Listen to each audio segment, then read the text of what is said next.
નમસ્કાર, હું અરવિંદ જનાદેશ ન્યૂઝના સ્ટુડિયોમાં આપનું સ્વાગત કરું છું. જનાદેશ ન્યૂઝ સ્ટુડિયોમાં ખાસ શખ્સિયતના પ્રાયોજક છે સુશીલા ચેરિટેબલ ટ્રસ્ટ, જેઓ સમાજહિત માટે કરી રહ્યા છે કાર્યો, અને સહપ્રાયોજક છે યુઆર પબ્લિસિટી. કોઈ પણ પ્રકારની જાહેરાત માટે સંપર્ક કરો.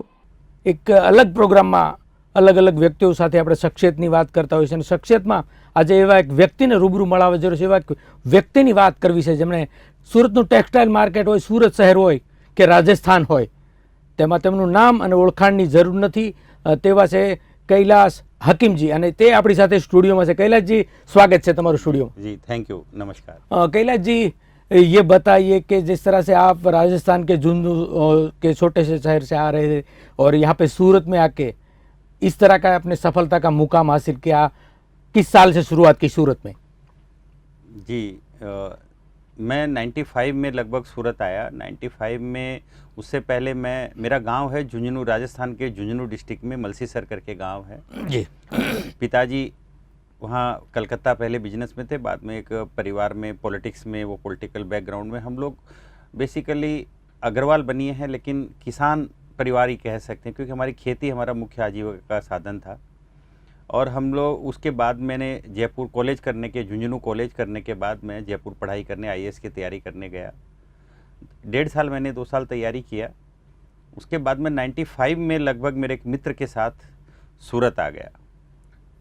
सूरत वैसे भी सूरत सोने की मूरत, और सूरत में कोई एक बार आ जाता है तो वो सूरत का ही हो जाता है, ये मैंने सुना था. लेकिन उसके बाद जैसे जैसे मेरा सफ़र आगे बढ़ा, मैंने देखा सूरत, जो मित्र मुझे लेके आया उसने 2 महीने में ही सूरत छोड़ दिया. हाल ऐसा हुआ कि एक भी आदमी मेरा सूरत में जानकार नहीं था. ये कह सकते हैं कि कहीं जॉब ढूंढा, 1500 रुपये की नौकरी लगी. नौकरी करते करते 6 महीने में खूब मेहनत की नौकरी में, तो 6 महीने बाद ही मेरी सैलरी 10,000 रुपये हो गई. जो बंदा मुझे लाया था, जो मित्र, उसने 2 महीने में सूरत छोड़ दिया. कहीं भी मेरी रहने खाने की व्यवस्था का भी मुझे बड़ा प्रॉब्लम हुआ. लेकिन इस शहर और तापी मैया का आशीर्वाद था कि मैं बार बार बीमार पड़ता था. उस टाइम शहर की, ये कह सकते हैं कि सूरत शहर में जो प्लेग के बाद जो ऐसी स्थिति, उसके 2-4-5 साल में बड़ी मच्छर, प्लेग, मलेरिया, ये सब. लेकिन इस शहर ने, तापी मैया ने साथ छोड़ा नहीं, और मैं भी हिम्मत रोक के खड़ा रहा. धीरे धीरे बड़े भाई को बुलाया, एक छोटा सा दुकान किया, दलाली किया, करते करते सफ़र स्टार्ट हुआ. 2000 में शादी हुआ. 2000 के बाद मैंने एक दूसरा एक छोटा दुकान वापस स्टार्ट किया, हिमानी के नाम से, जो आज हमारा देश भर में ये कह सकते हैं पॉपुलर ब्रांड है साड़ी का. 2000 के बाद वापस ये कह सकते हैं कि भाग्योदय हुआ, और ये सफ़र चलता गया. धीरे धीरे मिल की स्टार्टिंग हुई, एम्ब्रॉयडरी मशीनों की स्टार्टिंग हुई, व्यापार बढ़ता चला गया, साथ मिलता चला गया.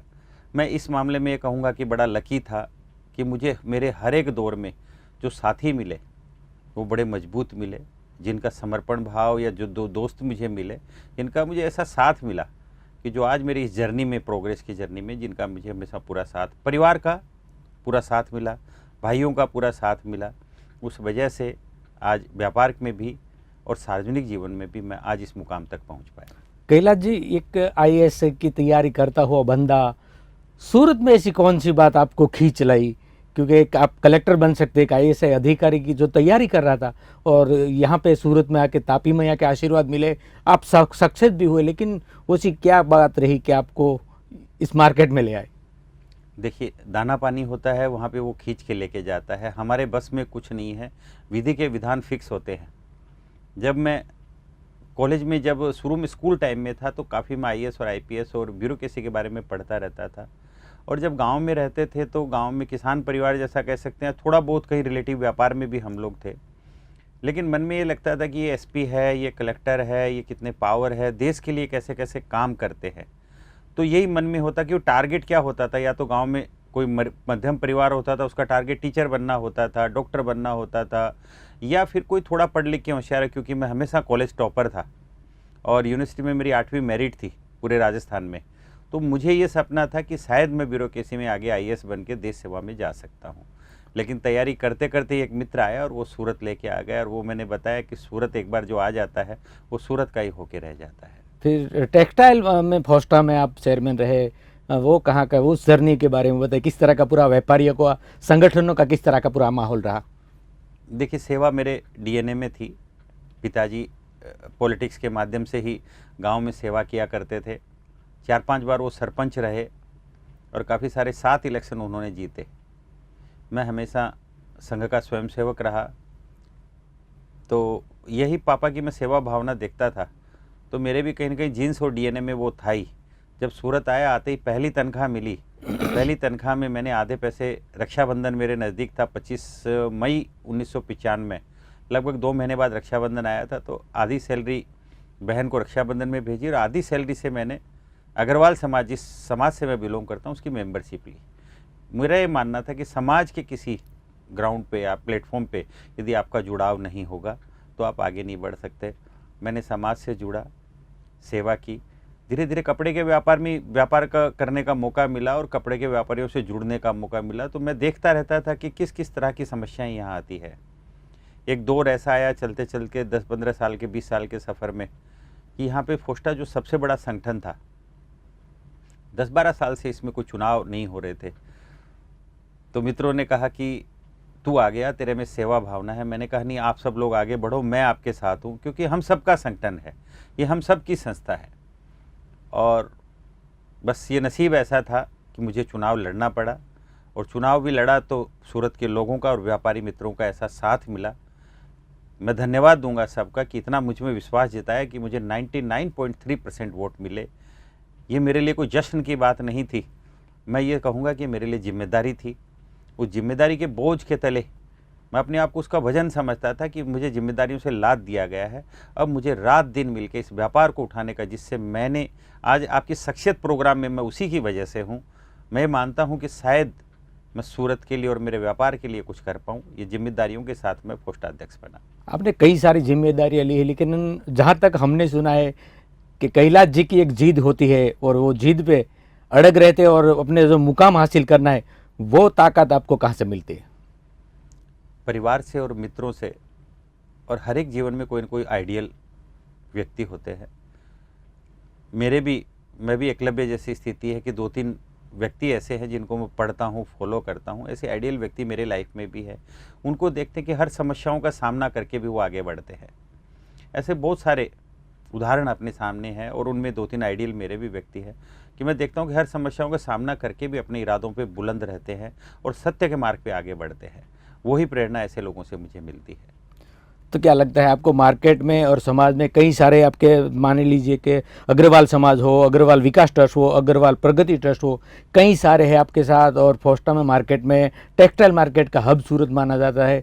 आज आप फोस्टा पे, तो अब क्या लगता है कैलाश जी अब राजनीतिक में आगे क्या इच्छा क्या है आपकी? क्या देखिए, कोई भी प्लेटफॉर्म है ना, वो सेवा के प्लेटफॉर्म है।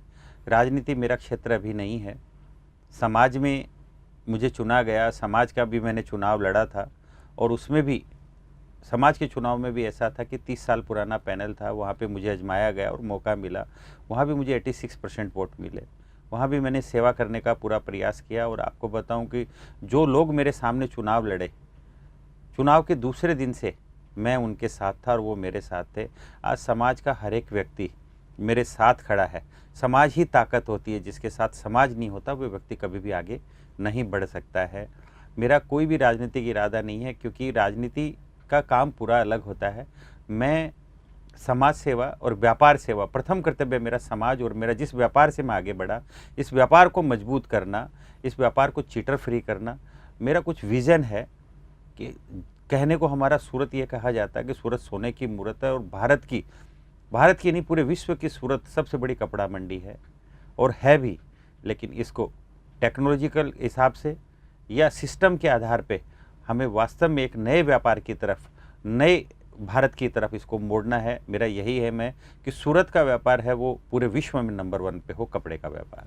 कपड़े के व्यापार में है, लेकिन कहीं ना कहीं आपके जो सारे रिश्तेदार हैं या फिर राजनीतिक नेताओं के साथ भी आपके संबंध है, अगर वो लोग मान लो कि आपको अगर उतारना चाहे, तब क्या करेंगे? आपको, मेरे को नहीं लगता वो कुछ समय कभी आएगा। मेरे को कुछ इस बात की जानकारी भी नहीं है, और मैंने कभी सोचा ही नहीं, तो मैं आज इसका क्या जवाब दूं। मेरे को तो सिर्फ मेरा एक ही एम है, मेरे व्यापारिक संगठन को मैं मजबूत करूं और सामाजिक प्लेटफॉर्म पे सामाजिक रिश्ते और मेरे व्यापारिक रिश्ते बने रहें और सब सूरत के व्यापार में सब पले फूले बढ़े, यही मेरी आकांक्षा और अभिलाषा है। और कोरोना काल में जिस तरह से आपने सेवाएं की है, कोविड केयर के सेंटर की स्थापना में हजारों लोगों की, तो फिर क्या उस टाइम कैसी आपको प्रेरणा मिली और किस तरह से जुड़ते गए और ये हजारों लोगों के लिए आपने सेवा का जो भगीरथ कार्य किया? देखिए, आपने मेरे सवाल का जवाब दे दिया, क्योंकि सेवा और राजनीति दोनों अलग होता है। राजनीति में भी रह के कोई इंसान सेवा कर सकता। बहुत सारे हमारे शहर में पॉलिटिशियन है जो राजनीति में रहते हुए कोरोना में काफ़ी सेवा की है। तो राजनीति कोई अलग चीज़ वैसे नहीं है। सेवा का प्लेटफॉर्म भी सभी मार्ग एक एक दिशा से निकलते हैं। मैंने सेवा की, ये मेरे अंदर से, क्योंकि वो दुख मैंने नज़दीक से देखा था। सेवा इसलिए, सेवा जब आदमी संवेदनशील नहीं होता तो सेवा नहीं कर सकता। ये मैंने दर्द बहुत लोगों का नज़दीक से देखा, तो मैं सब अपने ऊपर लेता हूँ। जब मुझे कोई दर्द दिखता है या कोई कठिनाई या परेशानी या खुशियाँ जब भी होती है तो उस पात्र में मैं अपने आप को ढाल लेता हूँ। तब मुझे लगता है कि कोई भी इंसान जब तक काम नहीं कर सकता है जब तक उस पात्र में अपने आप को ढाल न लेता है। तो मैंने उस दर्द को अपने आप पर ढाल के देखा, इसलिए सेवा कर पाया। समाज में जो संस्थाएं, दर्जनों जो संस्था में आप जुड़े हैं, किस तरह से उस सेवा में आप वक्त दे पा रहे हैं? किस तरह से पूरा मैनेजमेंट रहता है समाज को और सारे लोगों को मिल के साथ जोड़ के चल रहे हैं?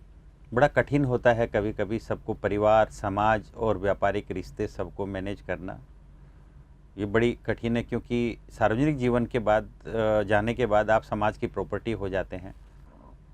बच्चों को भी समय नहीं दे पाता हूँ, परिवार को भी समय नहीं देता हूँ। सबसे बड़ा त्याग यदि किया है तो पत्नी, बच्चे और भाइयों ने किया है। माता पिता भी जब राजस्थान से सूरत आते हैं तो सबसे 3 भाइयों में सबसे कम समय मैं ही दे पाता हूँ, लेकिन परिवार ने पूरा साथ दिया और बच्चों का बहुत बड़ा साथ रहा है, पत्नी का बहुत बड़ा साथ रहा है।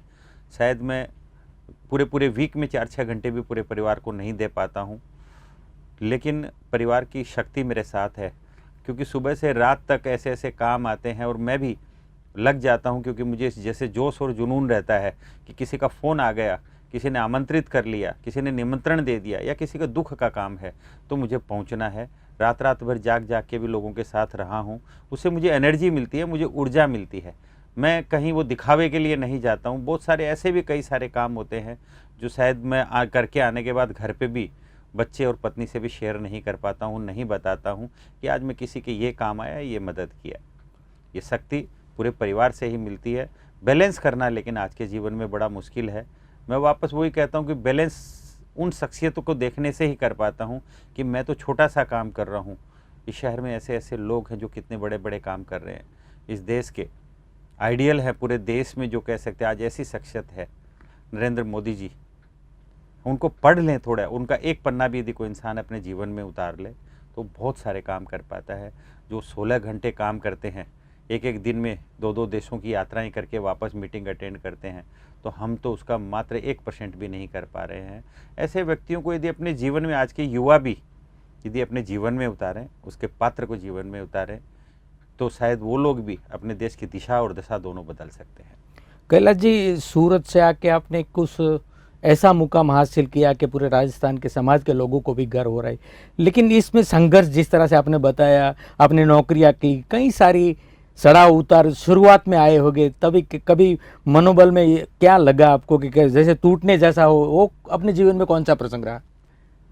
एक समय ऐसा आया था, 2 बार ऐसा समय आया था कि जो इंसान मुझे सूरत लेके आया था और 2 महीने में उसने सूरत छोड़ दिया था। सैलरी भी टाइम से नहीं मिलती थी, मिली तो मैंने बताया कि आपको बहन के रक्षाबंधन में और समाज की मेंबरशिप में खर्च कर दी। जेब में पैसा नहीं था। सूरत उतरा तो 1429 रुपये मेरी जेब में थे। जिद ऐसा था कि पिताजी ने जो कहा वो मैंने किया नहीं और मैं सूरत आ गया। वापस जाने का मन नहीं था, क्योंकि एक स्वाभिमान मन में था। जेब में खर्चा नहीं था, शेयरिंग में रूम में रहता था, उनको खर्चा दे नहीं पाया तो रूम मुझे छोड़ना पड़ा। राजकुमार सिनेमा के बाजू में हमारे गांव के एक वॉचमैन रहते थे, उसकी कोठरी में रहा, स्टेशन पे सोया, फिर कहीं ना कहीं कोई वाया मित्र मिला, उनके साथ रहा, सोया, लोगों ने पनाह भी दी, जगह भी दी, वापस आगे बढ़ा।